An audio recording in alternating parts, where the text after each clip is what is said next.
Good to see all of you. Hope your holiday was great. Well, I think we should be ready to roll. Okay, so is Tara doing the minutes? Is that what it is? Yes, Jessica's on vacation to the Black Hills, helping her dad do some stuff. Okay, and has the recording started? Yeah. Okay. Alrighty then, we'll get going. So, thank you everyone for being here on this holiday after week. And we've got our power board meeting. Everyone's here. So the first item on the agenda is the approval of the agenda. So if I can have a motion to approve the agenda. I'll move to approve the agenda. I'll second it. So I think it was Harold at first and Todd was a second. Randy, do you want to start us with a vote? Meyer, aye. Todd? Sprint, aye. Dinsmore, aye. Nelson, aye. Okay. Jessica didn't send minutes for the last one, so I think we'll just catch up on that next meeting. So next is regular business. So Rick? Okay, we'll just go over the general operations. Yeah, Jessica, she'd been going 20 directions, so she didn't quite get to the minutes, but start off with just our COVID-19. We're still just in the same basic mode as far as the department, the standard social distancing, but Jessica's back at the plant, back to basic normal operations, trying to keep crew members separated wherever possible in the two groups of two. So we did do shutoffs last month on June 10th. It didn't go too bad. Wasn't probably as bad as as maybe initially feared. The numbers were only about, I think it was just under 150, which was high for that month, but not as I was expecting, north of 200. So tomorrow is the July shutoff, and I haven't heard from utilities on what the numbers. I know they sent out fewer letters than they did in June, so I'm hoping that's a good sign. And again, utilities willing to work with them as long as they're showing that they make contact and make arrangements.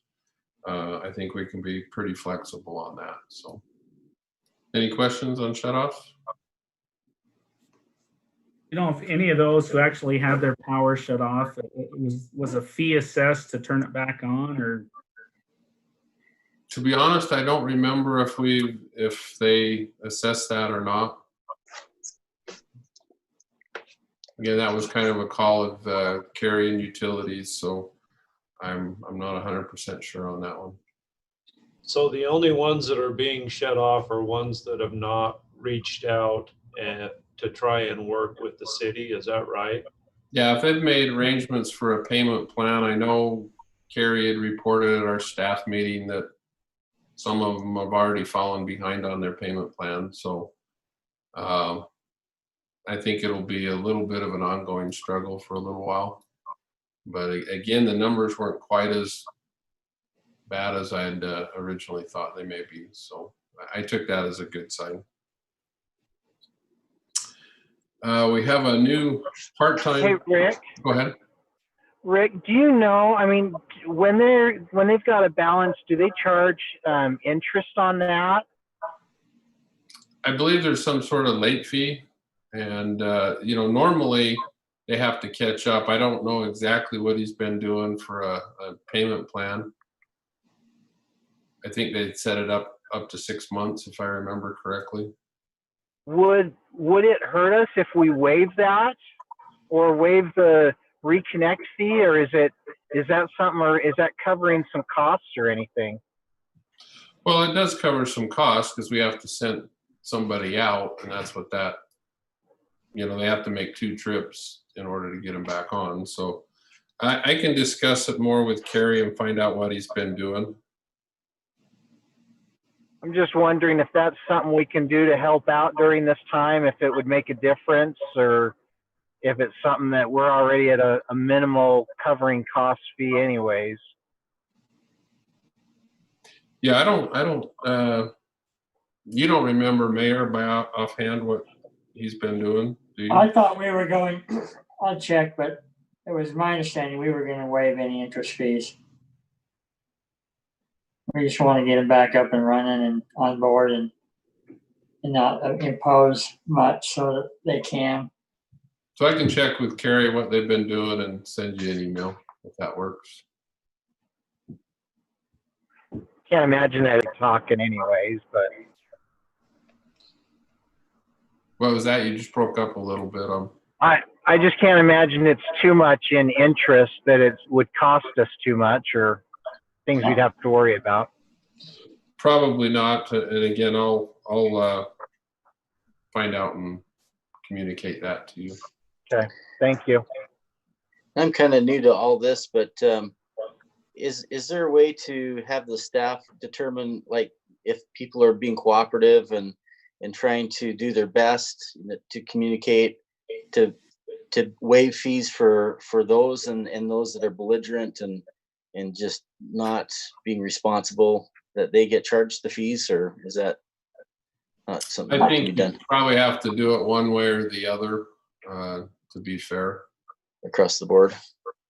Yeah, you could work, Randy, we could do it on a case by case basis, but when you're talking 10,000 Hundreds of plus people. hookups, it Yeah. gets to be kind of a burden to have to, you're doing this, you're not doing this, we're going to punish you and not punish you. It would be a challenge, but we could find out. And I know in the utility department, there are those that they know, those that they know the 20, 30 or 40 of folks that are going to abuse that system. And I don't know what they do, but Yeah. So I'll find out and maybe shoot you just a little email of what their policy has been, and then at least that way you're better educated. yeah, maybe Rich, you could just send it out to them. That'd be good. Okay. We had a new part-time position start a week ago Monday on the 29th to help Jessica, which will free her up a little more to do, particularly focusing on the inventory side. And she's been doing well. Her name is Caitlin Harris, and she works from 8:30 to 1:30. So that's been a good addition. Our fiscal year 2021 budget was approved last week. Was it last week, Mayor, or the week before? Last week, week before. Week before, and then actually that one was 2 weeks before, and then the 2020 budget amendment for the fiscal year that just closed out was last week. And there wasn't any major changes for our department on that. So, but overall, things are looking good. Our June electrical peak was 39.5 megawatts, which was just under 1 megawatt of what the all-time peak was last August. And we've been bumping up around that the last couple of days as well. I suspect that if the forecasts are correct, next Monday, we may set a new peak. They're showing 109 on the one I saw on Monday. So we'll just wait and see how that plays out. Again, our loads are highly dependent on temperature. But so far the system's been doing really well. No significant issues. The generators have been running most weekdays. In fact, they're running right now 2 of the 3. We have had issues with engine number 2, and we got a call with Wheeler and some other people tomorrow to discuss that, and hopefully we can get that going before too long. It has a pre-detonation code, and they're thinking there's some carbon buildup that as it warms up, you get a little ember that breaks off and falls down into the piston and causes a pre-detonation. So hopefully it's nothing too serious, but we haven't been able to run that engine this week. Good news is the overall pool pricing for power and the gas pricing on both fronts have been pretty positive this year. So that's always a good thing. As far as our projects go, the 100 South project is pretty well complete, with the exception of removing the old poles once the TDS gets moved to the new poles, and we have met with them. I wish I could tell you a definitive time frame, because I know a couple of you on this call live on that street. We're doing our best, Mayor. But as soon as they transfer their lines, it's a pretty major project for them as well. So I would suspect it's going to be a little while. I've asked Wayne to follow next week if we haven't heard anything more definitive on that, to contact them and see what their plans are. You'll see crews in the area firming up or checking the tap lines that go off of that new line to make sure they're up to snuff and meet the current standards. Probably the biggest thing, and I don't know if any of you remember the lines that cross Star Nursery. It was actually pretty scary. The spans that went across Star Nursery, their trellis in the back, all those wires have been removed now, with the exception of the communication one, is all you'll see in there now. And we've redone the transformer feeding Star Nursery, so we don't have lines directly over their loading dock like was there previously. In fact, I've got, if I can share my screen, I'll show you just a few pictures. Steve, are you there? It would let me. Steve? Apparently not. There you go. Oh.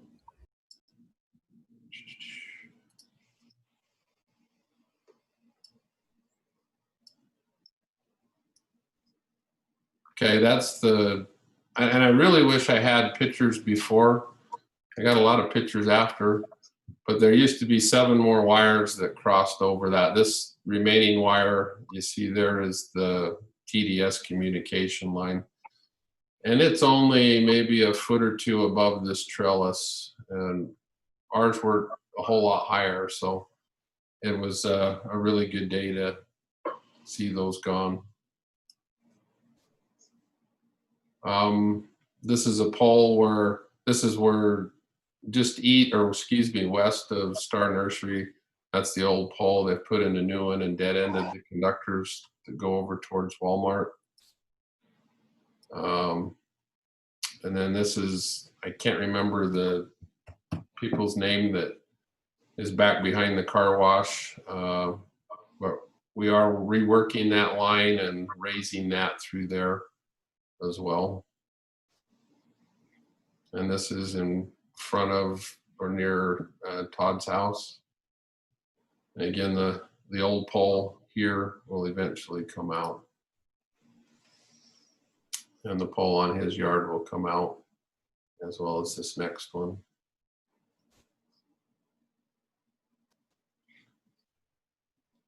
Any questions on 100 South?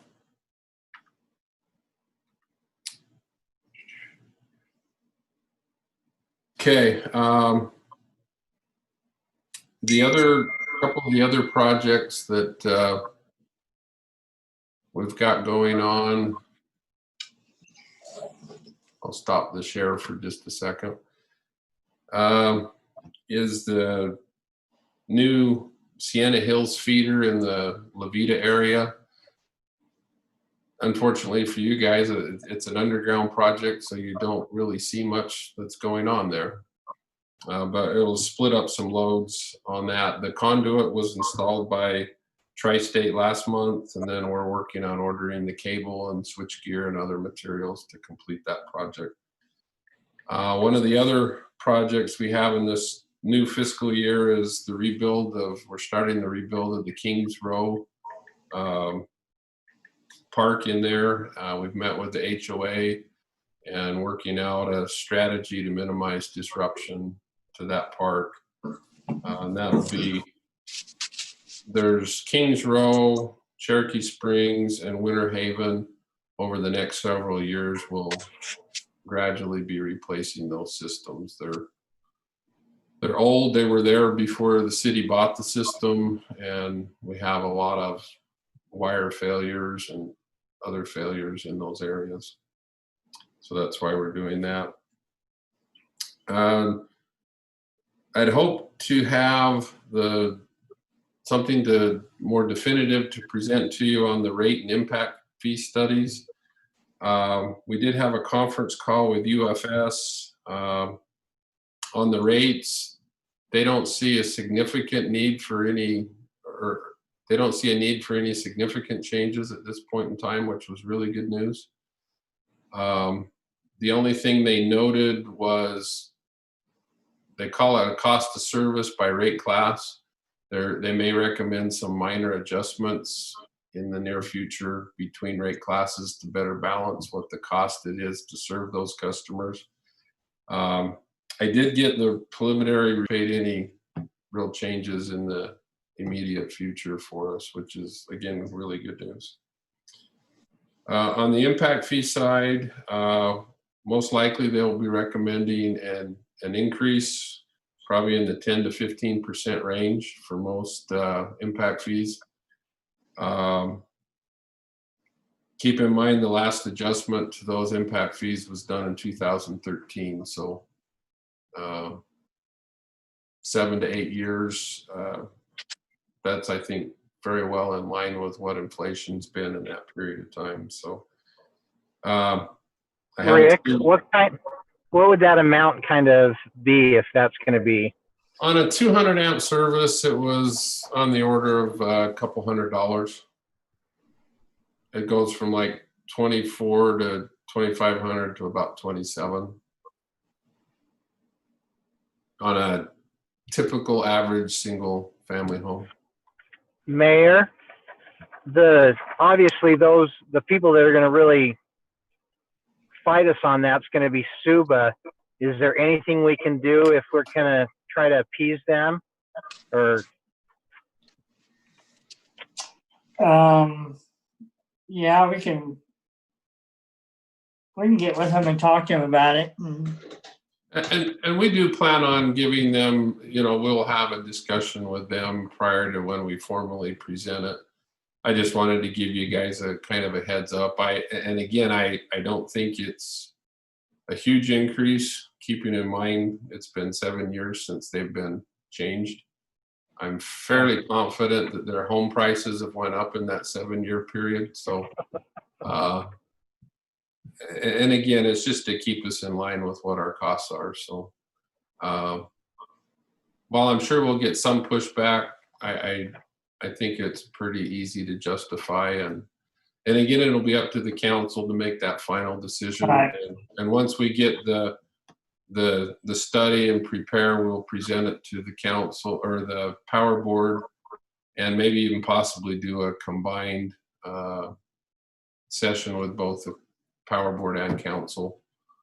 But we'll work that out with Roger and the mayor, how the best approach on that. So, but I don't think there's any immediate, we got to have this done in the next 6 weeks kind of scenario that we have to worry about. So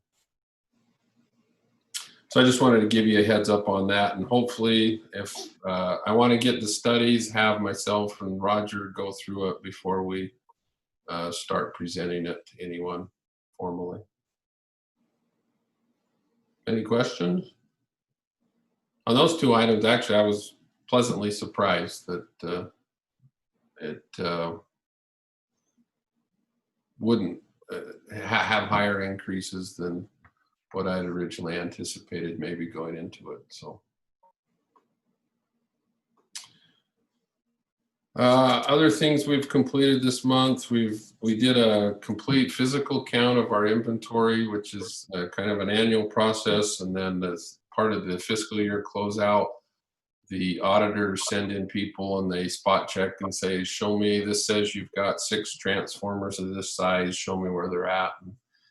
And we did that. We only had a couple very minor, the one count was 67 instead of 68, and a couple things like that on some cross arm braces. So Jessica did really well on that this year. So that's been good. Some other general department, Dan Callahan, who's one of our newer linemen, he passed his written and transformer portion of his journeyman test, and he'll take the practical test in September. And so hopefully at that point in time, we'll have an official, he'll be out of his apprenticeship and a full-fledged lineman there. But he's been doing great. Our safety meeting this month was on lockout tagout, which is a safety process to make sure before anyone works on the lines that they label it properly so somebody doesn't come along later and inadvertently energize something. Again, Wayne does a great job in emphasizing safety with the crew and the whole department. So Mike Roosh continues to add better, more complete data to the GIS system. If you've noticed, some of the projects we completed last year, like the Turner Turf Farm, the last of those poles were removed last week. So it does take time to get everything transferred and poles removed, but it does happen. We have had several transformers with small oil leaks that we've replaced over the last couple months. Jeanette and Mike energized new parts of the Escondido and I can't say that other Spanish name, Pesos developments. So we continue to grow, particularly if you drive by the Sienna Hills area. It's amazing the amount of growth going on in there.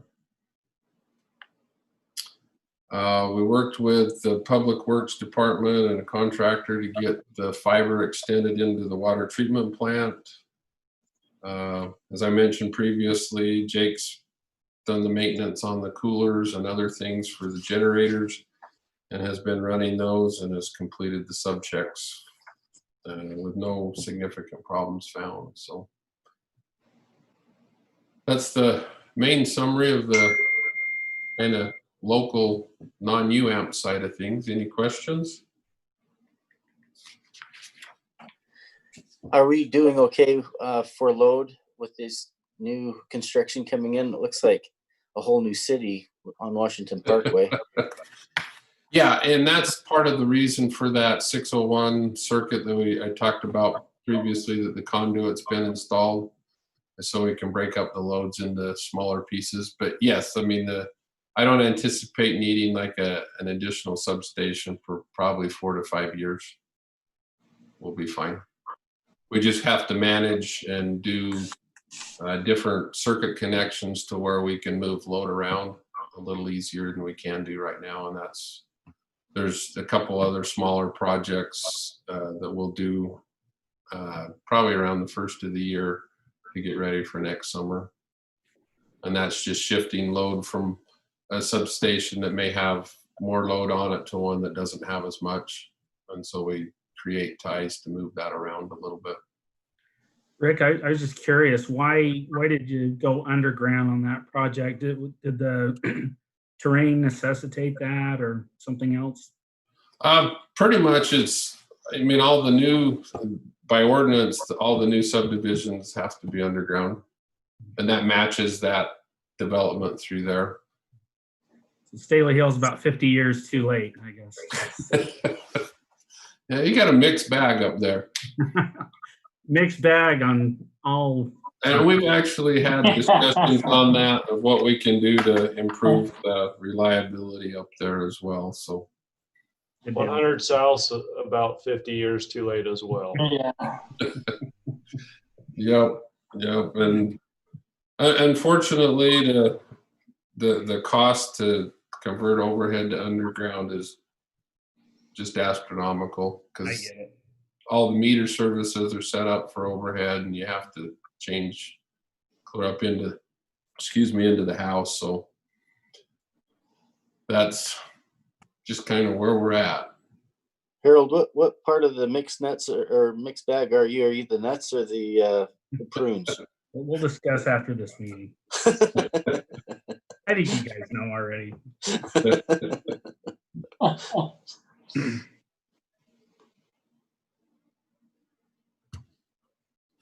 So do you want to move on to the UAMPS one, or any questions on, like say that's more general, the rest of it's more UAMPS oriented? No, thanks, Rick. Yeah, let's move on to item 3, the UAMPS reports. So you moved into your house now? You don't have your seatbelt on? No, I'm just in the car. Oh, But I'm okay. parked. Okay, the UAMPS meeting has been for the last several months or done like this on Zoom. However, the August meetings, they still are planning on doing the annual member conference June 16th to 19th in Midway, Utah. You should have all received invitations to that with registration information.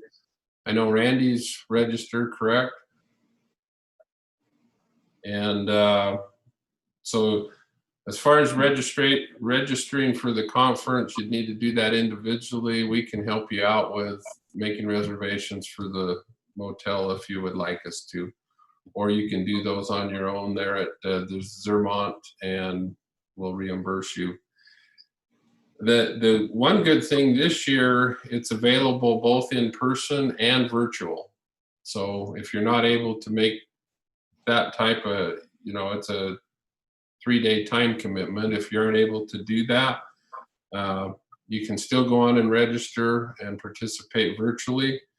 The one day, I think I put it in the email, if you can carve out any time at all, do Monday morning, August 17th, which will be a focus on the carbon-free power project and nuclear energy in general.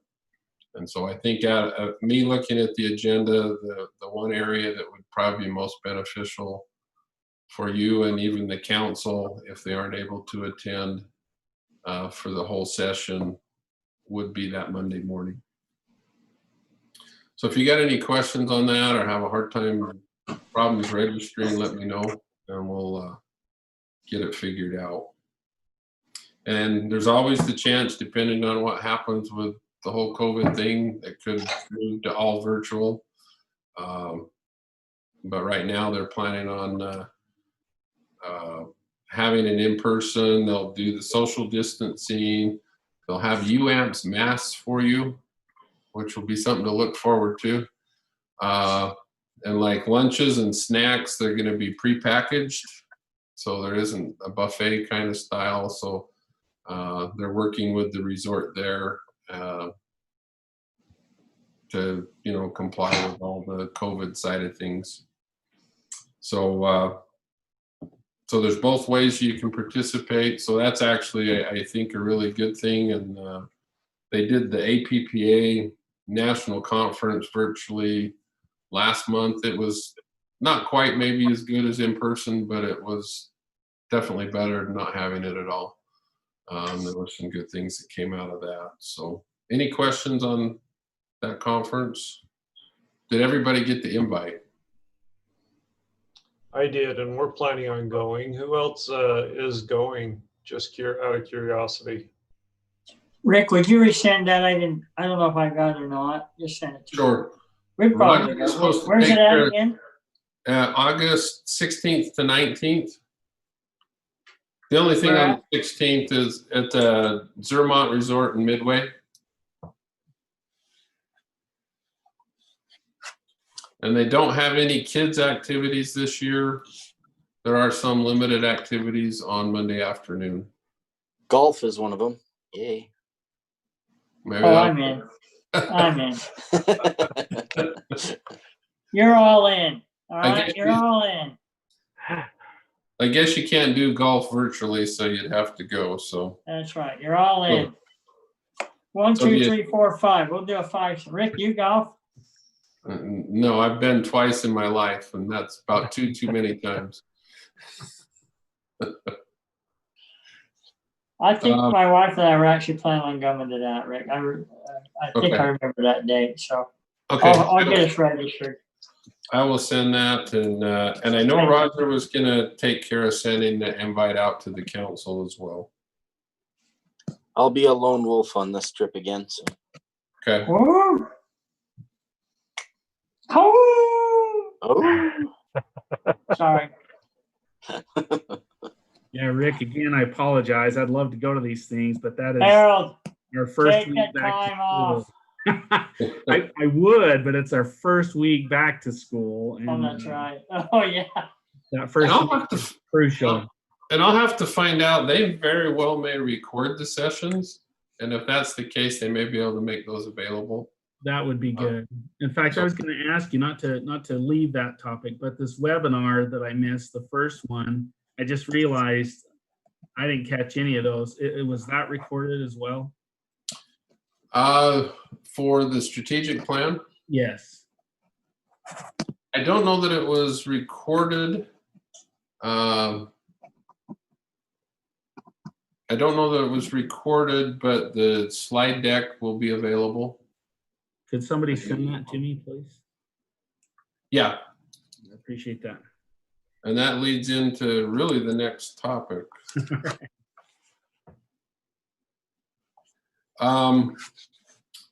You should have all received an invite to participate in the strategic planning for the department.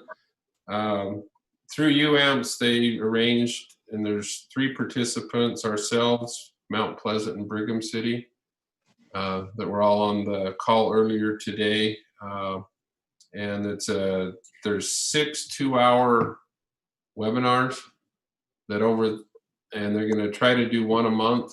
And so over the next 6-month period, we'll develop a strategic plan for the department, the intent is to, set out a course or a plan for the, next 10 years for the department. If you are able and interested to participate directly, please let me know. I'll send the invites out, and you're, welcome to participate in any that you can attend. But one of the things that came out of today's meeting was if I could get some feedback from the Power Board relating to, what you see as the community priorities, community concerns, areas that we may need to improve on, or ideas, maybe some new services or things like that we may want to consider. And I'll send you out an email with maybe some questions and a reminder to provide that feedback to us.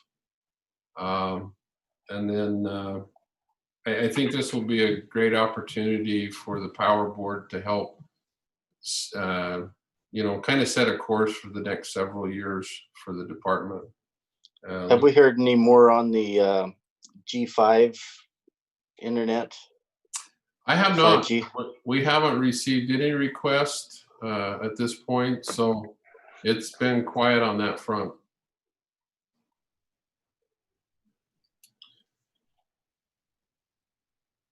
And, unfortunately, most of those webinars are right now, they're from like 2 to 4 o'clock. So again, that may or may not work into your current work schedule, and we understand that. So, and I'll find out if they were recorded. I doubt it, but I do know that they were going to send the slide deck out, so you could get an idea what's going on there. And again, give me feedback and input of, you know, you've talked to your neighbors and see what their concerns are, you know, and maybe things that we can improve on. One area that came out as we discussed today was I think we can probably do a better job communicating the benefits of public power to our customers. So so that'll be an ongoing process for probably the next 6 months or so. The only input I guess I have is just that one guy that I talked to up on the RV park, and his question about his peak power. His peak power charges seem really high, and he didn't understand what that was, what that charge on his bill was, and he was wondering if other businesses are experiencing the same thing. Is there something that maybe we can send out, some type of an explanation or something if it's over a certain amount? Just a thought. Yeah. And again, that kind of correlates a little bit with what we talked about of education or communication to our customers. So was he okay with that? You know, what I had sent back to you, or he never did call me. He did call you? No, he hasn't. So he did ask if that was similar to what other businesses are experiencing, and he seemed to think that it was high, and probably would like a little bit more of an explanation. I need to follow up with him, and I'll do that. okay, maybe we can set up a time to do a conference call, or we could go up and meet with him. That's fine. Okay, that'd be good. The challenge with his particular type of business, he's going to have a bunch of people come in the evening, which will create a high demand and not a lot of usage because they're not there. You know, a lot of them, I think, leave during the day or they move on. So Yeah. it's partly a challenge with the type of business that he has, but we can certainly help him with that. Okay. So through that strategic planning process, I'll be sending probably questions off and on, and you know, trying to get as much feedback as possible. And then as it gets formalized, we'll bring something in, you know, in a written form, and eventually we'll present that to the council as well. On our Central St. George transmission project, we've been you know, hopefully we never have to use them, but we've been working on emergency curtailment plans, what to do if we had a major problem on either the transmission lines or the transmission or transformers that feed the county. Rocky Mountain is working on some relaying schemes to help address some of the concerns if one of the transformers were to go down over the next few years before they get an additional transformer installed. We've had, let me go back to, I'll share, it was on Saturday the 27th. Fortunately, it wasn't Sunday because it was a real windy day on Sunday. This is one of the 4 lines feeding the county. And if you look right here, you can see the jumpers dangling. And as the preliminary report was, is they estimate or suppose that one of the insulator strings that used to be right here was shot. It should look like this one. And so that dropped the conductor on the ground and caused a small fire. And this is just a different view. You can see the conductor dangling. So fortunately, they were able to contain the fire. The St. George crews went up and helped Rocky Mountain get it grounded. So that just gives you a little bit of an insight of fires can happen. Is that the lines coming down west of Pine Valley area? Yes. Who's responsible for those lines? The county? No, they're actually, I apologize here, I'm having a Zoom problem. How do I get back to it, Steve? Did you select your mouse pointer? Ah, there we go. No, that particular line that you saw there was actually, it's owned by UAMPS. But it is maintained by Rocky Mountain Power. We pay them to maintain it and operate that line. So there's a bigger line than that one that's right adjacent to it. And that's why having that single corridor is concerning, because if Rocky Mountain does have a protocol that if it's a high fire danger, you saw what happened last summer in California where they'd preemptively turn things off to prevent such a fire. If that was to happen in that corridor, all the lines that feed the county are in the same spot. So it wouldn't be a good scenario. So, but that's the reason why that they do that type of preemptive, is because if something does come down, it, as obvious you can see there, they can cause a fire pretty easy.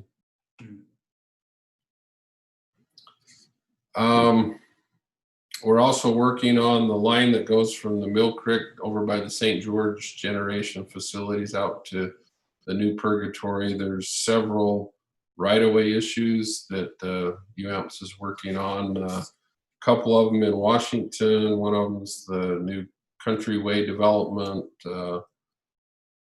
There's development going on all over that line now, and so there's just been a lot of right-of-way things come up over the last few weeks. So we're working through those.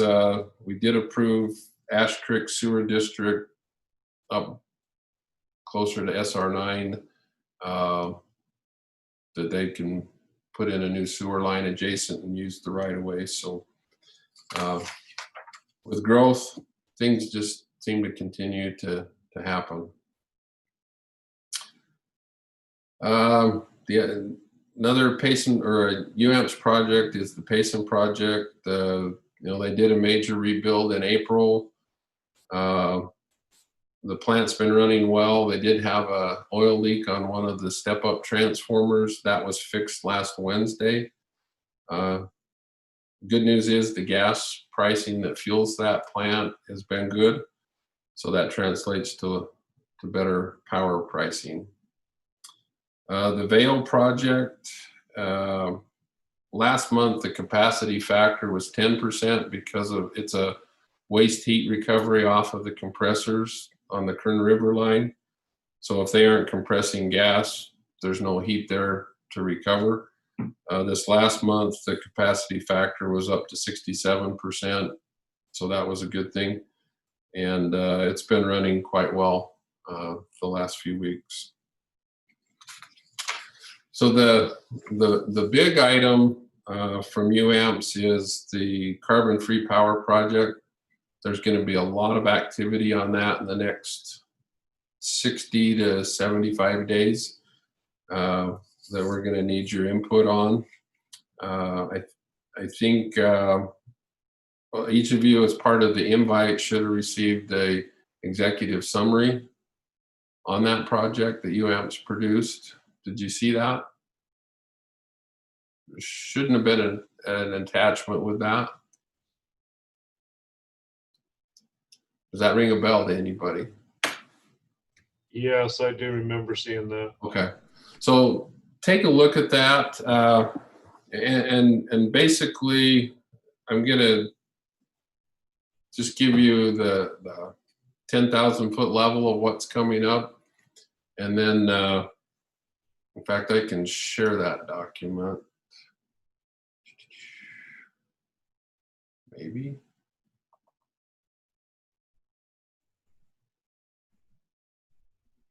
Is that your screen, Steve? What's that?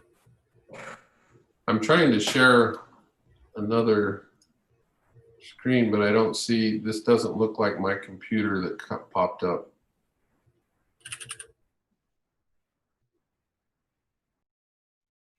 Oh, maybe I've got it. Let's see if that one will work.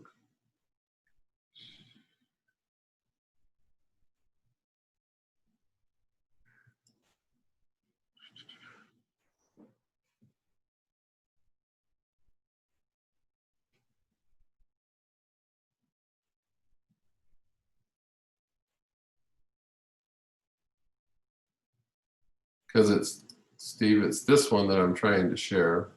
It's up.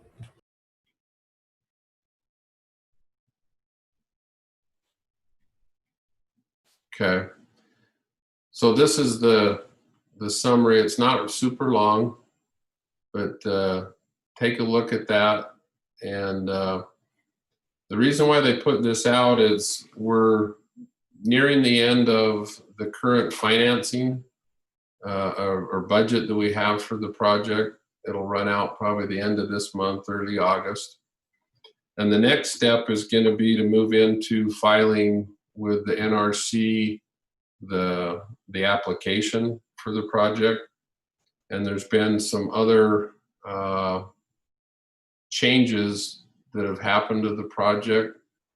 Probably the biggest one is this new, they've titled it the new DOE multi-year award.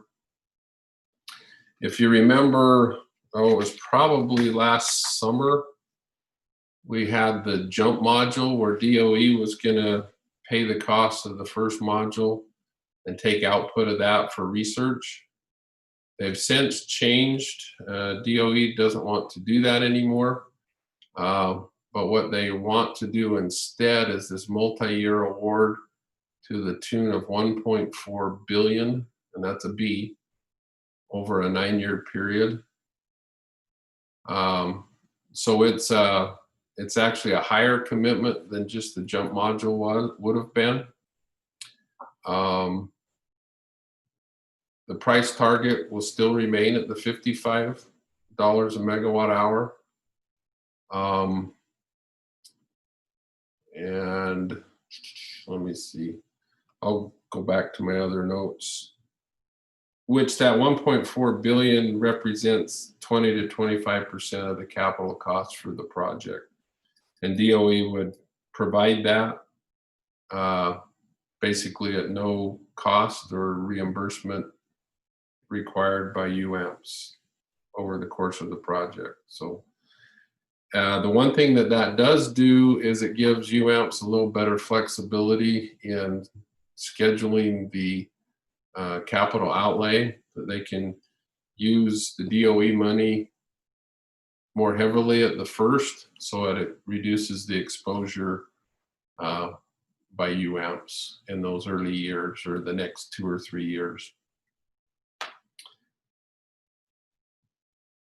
There is still possibility to sell some of the power back to the INL, but it would be more on a power purchase agreement in probably a 10-year period or 10-year contracts, as opposed to the original, I think was a 15-year that the jump module would be used by INL.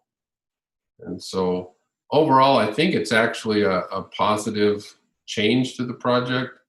It is different than what was previously presented, but again, the financial commitment, I think that jump module was about 350 million, where this proposal would be 1.4 billion instead. There's 2 other agreements that will be critical coming up. The next one is this development cost reimbursement agreement. And the whole project is kind of alphabet soup. So you'll see it referred to as the DCRA. And this would be a contract or agreement between UAMPS and NuScale. And it's more on the technology side of things and making sure we hit this economic competitive test, or the ECT, of $55 a megawatt hour. Again, keep in mind that our average cost right now is probably in the mid-60s. So a $55 resource would be actually really good for us. And then the third agreement would be the EPC, or this engineering, procurement, and construction agreement. And that would be with Fluor, who is anticipated to be the constructor of the project.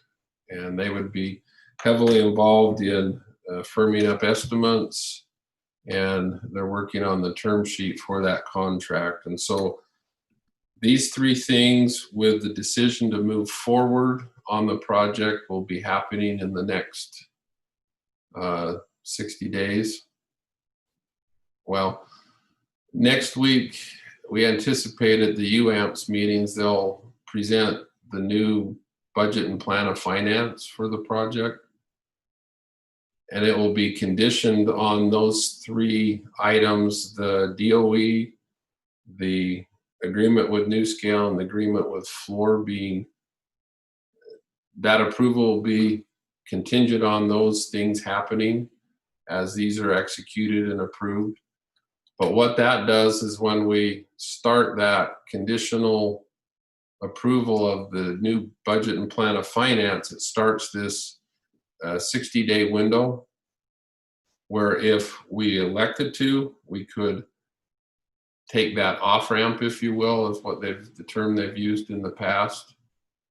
And so this is the next, I would say, next major decision to continue with the project or not will be happening in the next 60 to 75 days.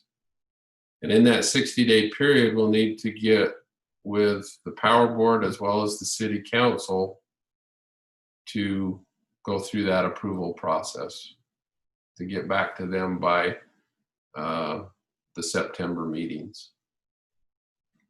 One of the key things that will be coming up is this town hall meeting that's shown down here, and they're anticipating that being sometime the week of July 20th.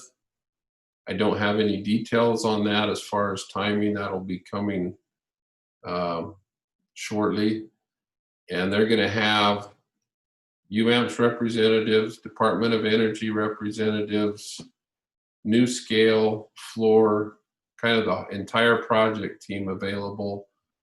They'll be making a presentation. It will be virtual, and to where you can ask questions and those kind of things. So I know that's a lot in a real short nutshell for you. Any questions? Has anybody had a chance to read that executive summary?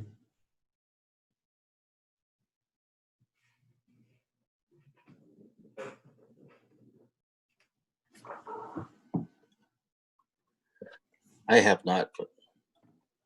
Okay.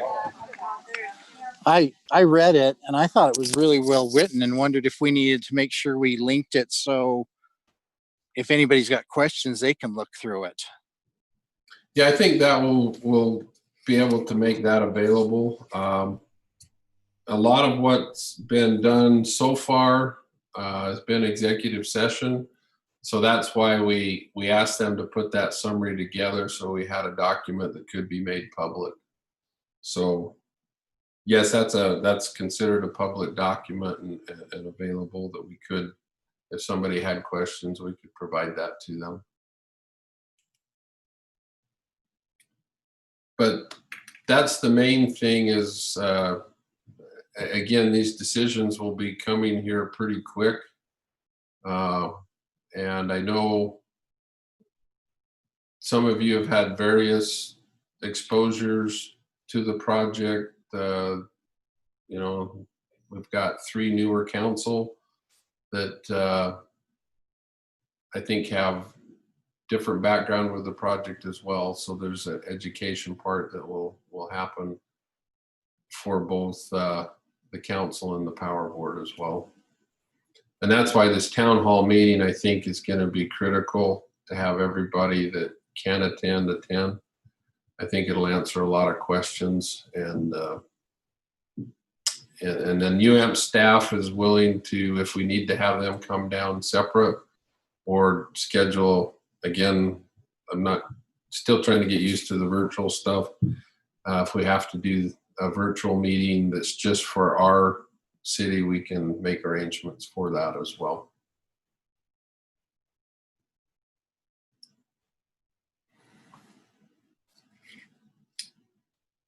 I'm just looking through my notes to see if there's any other things on that particular item. Right now, the project is about 30% subscribed. And they're hoping and planning on, they've had interest, but most of the interest have been wanting to see how these 3 agreements come together, because that kind of gives them the overall package for the project to move forward. They did have one additional participant at last meeting that decided to participate in the project. It wasn't a large commitment, but they did have one more come in. So from the city standpoint, that's the next big, like I say, decision point to whether we exercise the off-ramp or we continue with the project.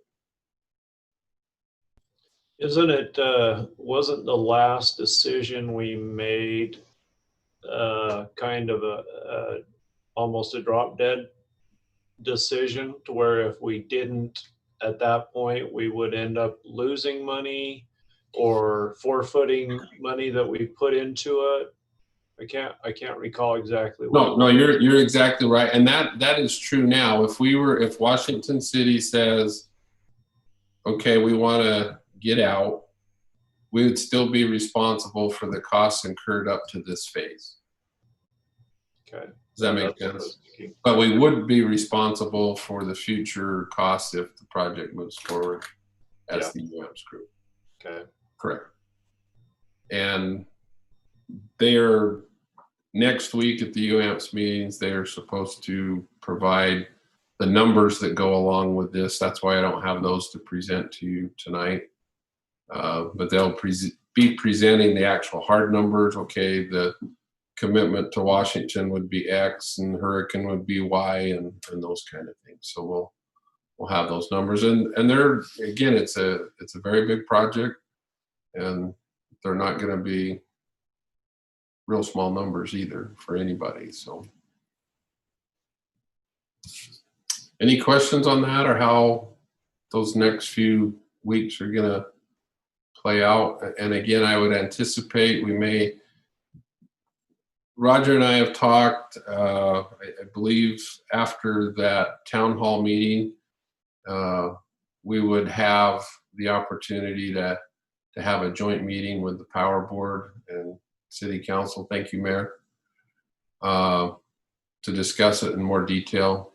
And again, we can get UAMPS and other staffs involved if we need to help explain a lot of those details. So Kimberly Roosh, as well as Roger's been, and myself have been participating on the Finance Committee since we're one of the 4 larger participants in the project. And we would anticipate those meetings to continue, and we'd kind of have a front row seat on that side of it as well.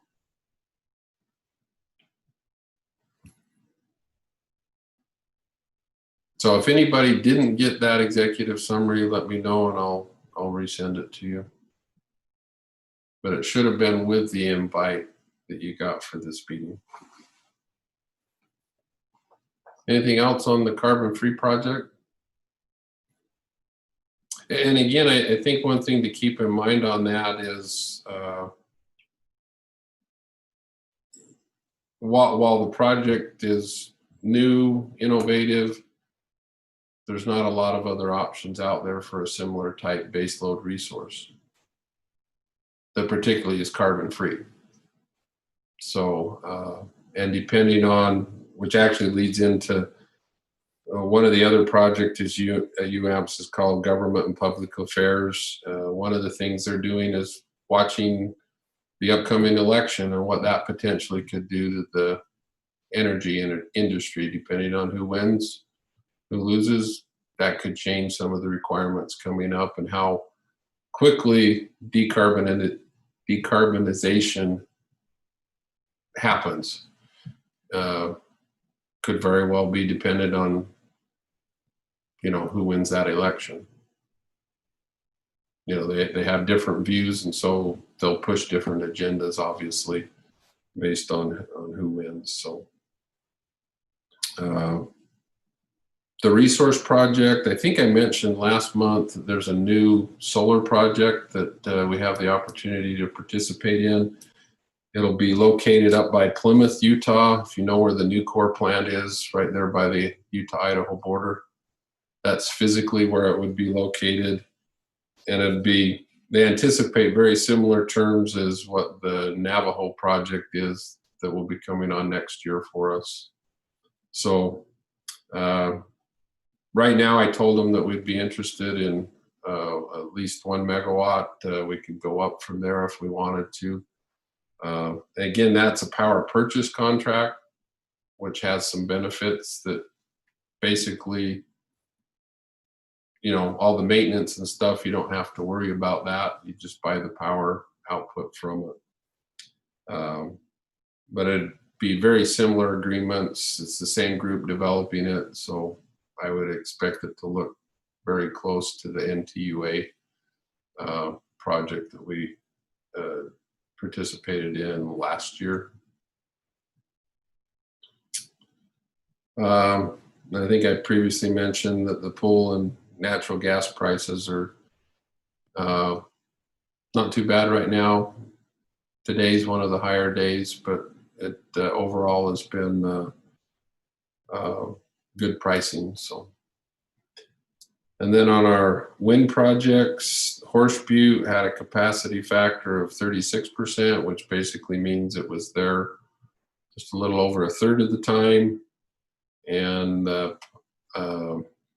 Pleasant Valley had a capacity factor of about 22%. So it was only there a little over a fifth of the time. So that's the challenge with the renewables.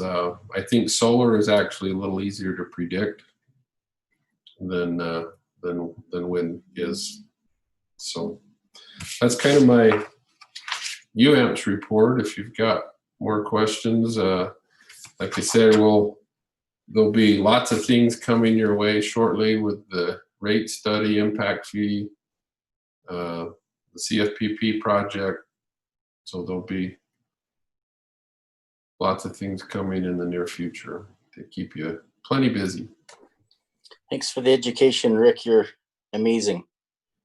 Well, I don't know about that, but we'll try. We do our best. You're doing great. Appreciate it. That's all I've got. Oh, thank you. Thank you. On some of these upcoming projects that you just mentioned, are we going to talk more about those as those get closer? Which projects are you referring to? The solar one up in Plymouth? Yes, when I have something more concrete as far as what the terms would be, they're anticipating about $30 a megawatt hour, but that's just been verbally communicated. So I don't have anything to present. It'll be very similar to the NTUA. When we get that agreement back from them, we would bring it to the power board for a recommendation to the council. Does that answer your question? I don't think I am. It does. No, it does. Okay. Okay. Any other questions, comments, issues we need to talk about?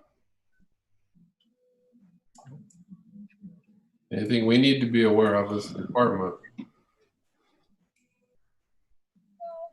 Well, just I don't have anything.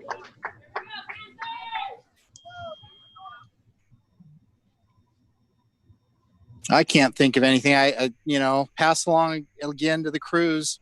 Anytime I see them around town and stuff, it looks like they're being efficient and working hard and doing what they need to do. And I think they're setting a great example for our city. Great, I appreciate that, and they do appreciate that, and I do pass that along. So they are a great group of guys and gals and are hard workers and really do their very best.